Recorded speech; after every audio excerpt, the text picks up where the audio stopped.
Guys, তো কেমন আছো তোমরা সবাই? আমি আলামিন তোমাদের সবাইকে ওয়েলকাম করছি রাইট রিয়াকশন ইউটিউব চ্যানেল থেকে।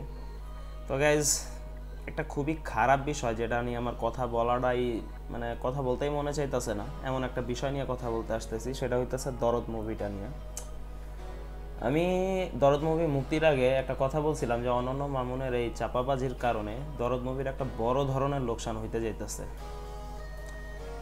হ্যাঁ, এটা সত্যি যে দরদের যে কালেকশন যে সিনেমাটা যে বানাইছে এটার পিছনে যে খরচটা হয়েছে এটা উঠে আসছে, এটা দরদের বাজেট উঠে আসছে।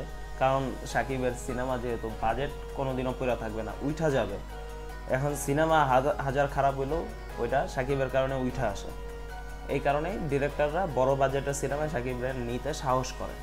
তো অবস্থা এরকম দাঁড়াইছে যে এই যে সিনেমাটা, এই যে দরদ, আমি লাস্ট শাকিব খানের যে কটা সিনেমা আসছে আমি হিসাব করে বলতেছি, যেমন গোলুই আসছিল, লিডার আমি বাংলাদেশ আসছিল, প্রিয়তমা আসছিল, রাজকুমার আসছিল, তুফান আসছিল, আর এখন দরদ আসলো। তো টোটাল কয়টা সিনেমা? 6টা সিনেমা। এখন এই যে লাস্ট যে ছয়টা যে সিনেমা আছে, এই 6টা সিনেমার ভিতরে আপনারা এখন আমার হিসাবে আমরা হিসাব করতে যাই, হ্যাঁ, যে কোন সিনেমাটার ফার্স্ট, সেকেন্ড, থার্ড, লাস্ট এরকম রাখবো, তো এইখানে কয়েকটা সিনেমার আমি লিস্ট করতেছি। যেমন দেখা গেছে যে গোলই, ওটা 6 নম্বরেই থাকে। তারপরে লিডার আমি বাংলাদেশ, ওটা 5 নম্বরেই থাকা উচিত। তারপরে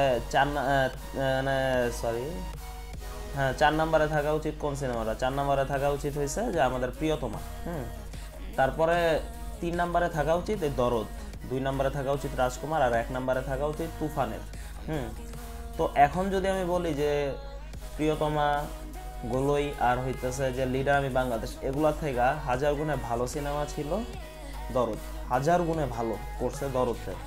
কিন্তু তবুও এই দরদ ভাই এক মাস এখনো হয়ই নাই। এই সিনেমা রিলিজ হয়েছে 15 তারিখে, আজকে কয় তারিখ?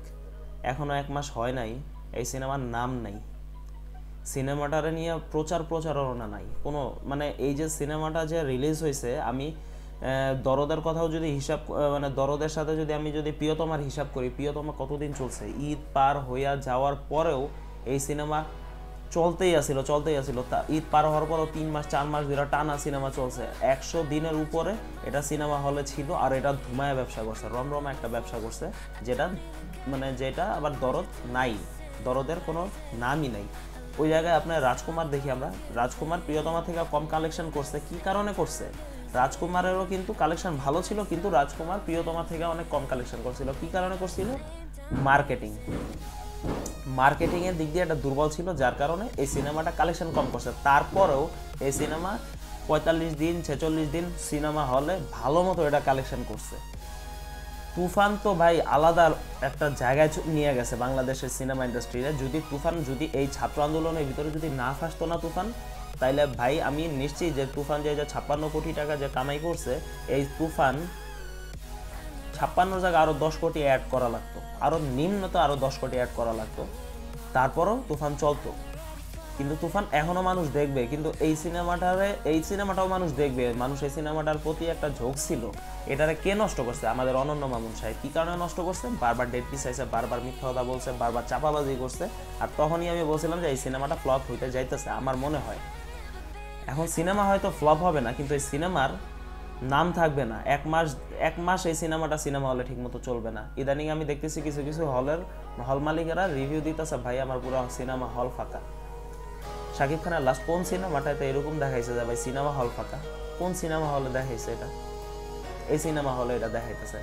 এখন অনেকজনে বলবা যে ভাই এটা তো কোনো ফেস্টিভ্যালে মুক্তি পায় নাই। ভাই শাকিব খানের সিনেমা ফেস্টিভ্যাল ছাড়াও না বহুত মুক্তি পাইছে, আর সেগুলো বহুত কানেকশন করছে, কিন্তু এটা করে নাই। এইটা হয়তো হ্যাঁ ঠিক আছে।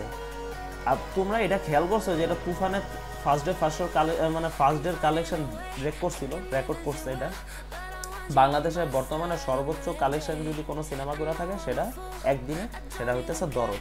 অথচ প্রথম দিন, দ্বিতীয় দিন, তৃতীয় দিনের পরে সিনেমা হলে লোক যাওয়া কমে গেছে। এরপর থেকে ভাই একটা জিনিস চাই খুবই দরকারি, সেটা হইতেছে যে ভাই শাকিব খানের নিয়ে যারাই সিনেমা বানাও যাই করো, এটা ভাই ভুল করেও ভাইবার এখনো যে আমার হাতে নাম্বার 1 সুপারস্টার আছে, মার্কেটিংটা ঠিকঠাক ভাই করে। মার্কেটিংটা ঠিকঠাক করলেই সিনেমা চলে, নাহলে চলে না।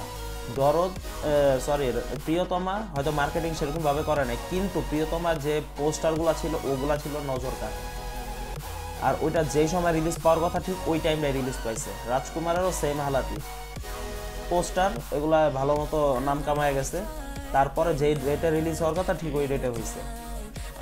কিন্তু এই সিনেমাটার পোস্টার সবাই পছন্দ করছে, টিজার সবাই পছন্দ করছে, গান মোটামুটি ঠিক আছে, কিন্তু টিজারটা সবাই পছন্দ করছে, ট্রেলারটাও পছন্দ করছে, তারপরেও সিনেমা ফ্লপ হয়েছে। কারণ কি?